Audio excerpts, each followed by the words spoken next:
Good morning, guys. We got a serious mid-February snow dump last night. I think this is our most overnight accumulation of snow we've gotten all winter. We haven't had much snow this winter, but it came down and is still coming down, and it's beautiful. But because of the snow, I'm going to do some projects inside that we've got to take care of today. I'm going to be working on our prosciuttos that are hanging. I'm going to get a weight on them, and I'm going to do the sugna, which I'll explain a little bit of that, and possibly get some stuff ready to make goetta, which we ran out of goetta from our hogs, and we'll talk about that a little bit today. Thanks for joining us, guys. Let's see what we got.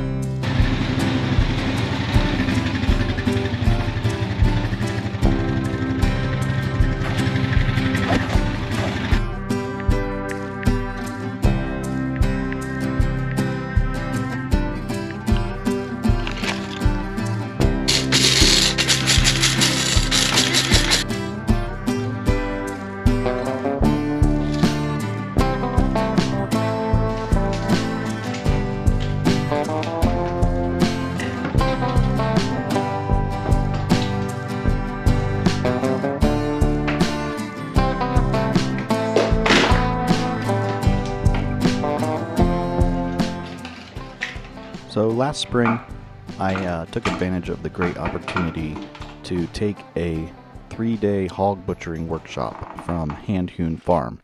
You may have seen them on other channels or have heard of them, but they basically focus on homestead butchery and animal husbandry and using the entire animal. So not only do you learn how to process the animal on the homestead, but you also get into some charcuterie and curing meats, salted meats, and the workshop was just totally amazing. Gained so much knowledge. So after we butchered our hogs in the summer, we also chose to do some cured meats, and these are our prosciuttos. We've got 3 prosciuttos and a country ham that we now have hanging in our garage. Now these prosciuttos have been hanging since July, so we're just at about the 7-month mark, and the goal here is to lose about 30-35% water weight. And so we have tags where we've labeled the weight when we started the process, how much salt we used to cure, and we use calculations to check in and see how much water we've lost. Now these prosciuttos will be hanging for at least 18 months, and some maybe up to 3-4 years. And so to prevent them losing moisture too quickly, or to lose it at the correct pace anyway, today I'm going to add a sugna. So sugna means fat, and basically it's a paste of our lard that we rendered from the hogs, mixed with an equal part of rice flour, and then it's optional, but you can add in some ground black pepper. And the ground black pepper really is mostly for if you're going to hang these in an area where they could be exposed to insects or flies or anything, and that deters the insects. When curing a large piece of meat like a prosciutto, the skin or the fat acts as a barrier to help regulate the moisture loss. Now on a prosciutto, there's a large exposed flesh area, and that can wick off moisture much quicker than anything that's not covered with skin or fat. So the sugna paste mimics that and helps to slowly release the moisture over time, so that doesn't dry out too quickly, or that maybe it dries out too quickly and then moisture gets locked within the muscle, which would be bad for your cure.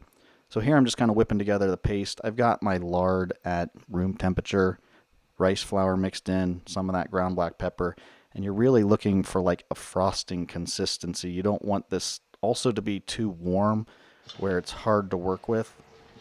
It kind of looks like Oreo frosting.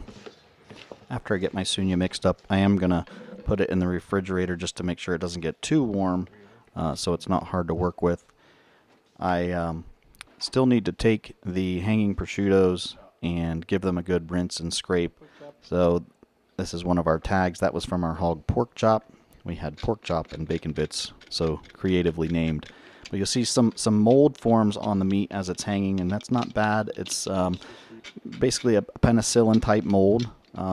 But before I apply the sugna on that meat face, I am going to scrape some of that off. And I had some white wine left over from our wedding that we used for cooking, so I'm going to give that a wine rinse. That'll just kind of kill any of that mold growth before I put the sugna on. I just took one of my knives and kind of scraped any of that stuff off and gave it a rinse. I'm doing a little trimming on this. A lot of this is just cosmetic stuff. These will be hanging in our house for another year, 2, 3 years. So, we want them to look nice. They're kind of like a functional decoration. Now, the sugna, I've definitely seen a lot of guys do prosciutto and not apply the sugna. And I just feel like this was one added benefit of taking this hand-hewn farm class. There were so many little details in that about the way things were done and different techniques and just tips and tricks. And it's really about getting back to the way it used to be done. Using every bit of the animal, but also not being reliant upon refrigeration. And that's where salt curing is just such a valuable skill. I'm so glad I took advantage of that opportunity.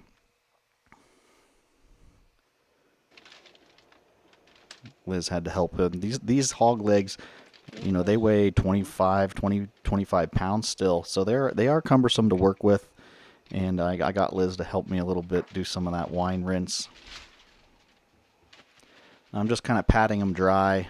Before I put that sugna on, I want to just make sure the surface is dry after I did the wine rinse.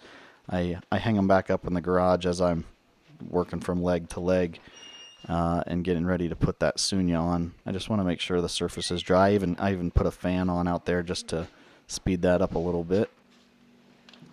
Now, the large piece of meat there that I just bonked my head on, that is our country ham. So that's done a little bit differently. I won't be putting a sugna on that. It's hanging in a ham sock, and it was cured differently too. It was cured with a brown sugar and some other spices, a brown sugar salt cure.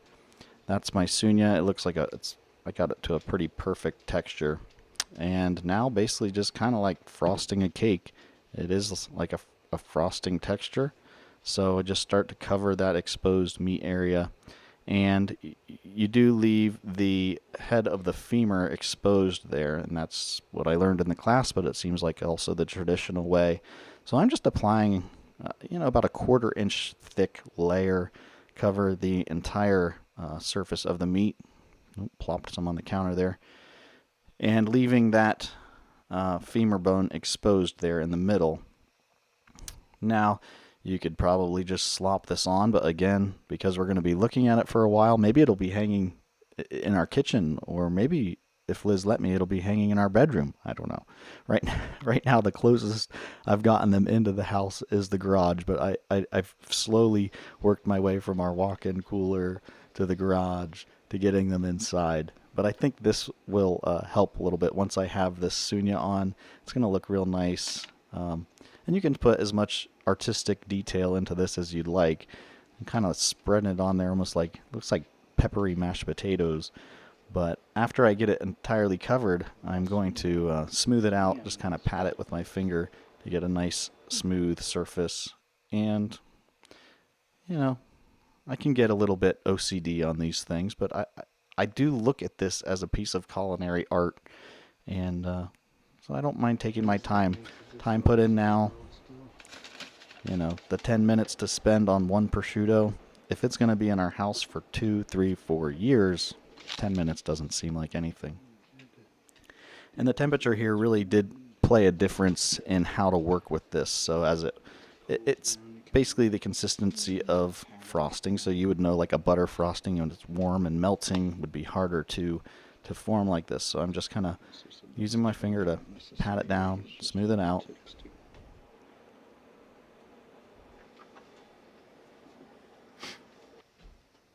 I look pleased with that one. I'm going to hang that back in the garage, grab another one, just work through the process. Once I had them all covered, I just kind of went back through and touched up anything that was bothering me or any spots that weren't covered. But I was really happy with how they came out. They look great. Maybe Liz will let me bring them inside tomorrow.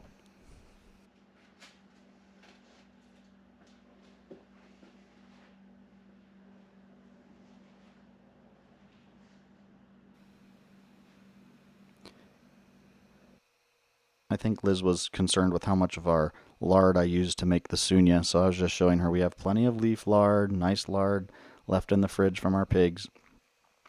And I'm getting to my second project, which is goetta.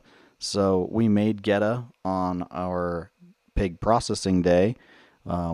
We boiled down the head and some of the hocks into making a stock and then pulled that meat off. But we've ran out of goetta because we really enjoy it. So now we're going to make a batch from what pork we have in the freezer. And right now I'm starting a new pot of stock. I've got some trotters in there, some ham hocks. Looks like Liz is sucking out the Roomba. And I've got a stock going. So what I'm doing first, I threw 2 trotters, 2 hocks in a pot of water, and I just gave them a quick boil for a few minutes to get some of that foamy scum water off the top. Then I'm changing the water, starting a new pot of water to make stock. So there I've got a couple trotters, a couple hocks, which have a lot of meat on them. I'm going to chop some carrot, celery, onion, garlic, basically making a traditional stock or bone broth. And that's how you start the process of the goetta. So goetta is going to be a mixture of your broth, cooked pulled meat, and oats and spices. And it was definitely traditionally kind of like peasant food. You know, on pig processing day, they would use every bit of the meat, but they also wanted to stretch the meat. So they would take some of the meat pulled off of the head or extra bits from throughout processing day, and they would combine that with oats to stretch the harvest. I've got a nice stock going, using our celery, some of I think I had some of our carrots, some of our veggies from the garden,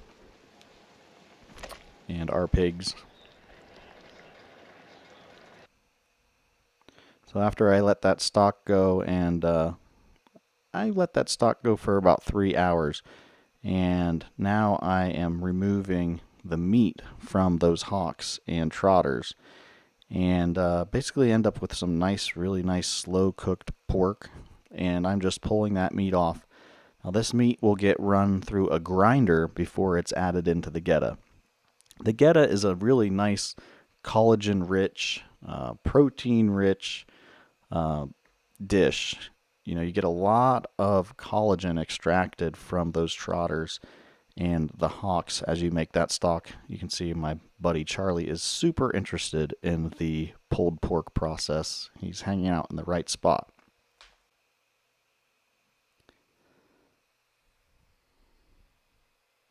So another benefit of the hand-hewn workshop was the culinary experience as well, and we did make goetta during that workshop. And when you leave that workshop, they give you some spreadsheets that have their recipes all done by weight. So it has the amount of broth you need, the ratio of broth you need to the meat, to the spices, and it's all in a spreadsheet. So when you enter your weight of meat, then you know how much broth you need and how much salt you need and how much rosemary, whatever spice you're using. So right now I'm going to base the rest of this recipe off of how much meat I pull from the pork, because I can't create more pork meat for the recipe, but I can fluctuate how much broth I need to use and how much of the spices I need to use and how much oats I need to use. So I'm first getting a measurement on my pulled meat. And goetta, I add in a certain amount of pork skin and fat too. And that also just helps once the goetta is poured into a loaf pan and then cools, kind of like a head cheese, or for lack of a better reference, looks like Spam, and you slice it. So the collagen and the fat and everything from the skin will help that settle into like a jello mold almost once it cools down. So on mine, I use about an 80-20 ratio of meat to the skin and fat, that being 80% meat. And then I'm chopping some onion also, which will go by the spreadsheet, how much onion I need. And I'm really going to start with onion. Once I get the goetta going, I'm going to just saute the chopped onion in a little bit of lard and get that onion softened. Then I'm going to add in how much of my broth I need. And then I'm going to use this new grinder we got to grind that meat I just pulled from the ham hocks and trotters. We haven't tried this grinder. It looked like it had good reviews, and it goes to the KitchenAid. So I'm just kind of opening this thing up, figuring it out. I'm going to give it a good wash before we use it for the first time. But I remember I'm really impressed with the quality.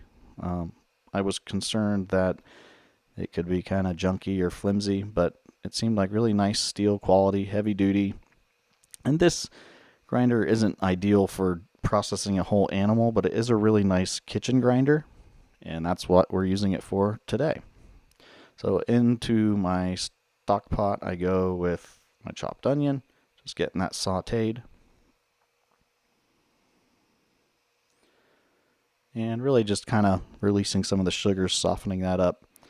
And then I am straining off that stock that I had been making all day, and I just put a fine mesh colander inside another colander and dump the broth in and end up with something like that. We do this all the time, making bone broth from our chickens.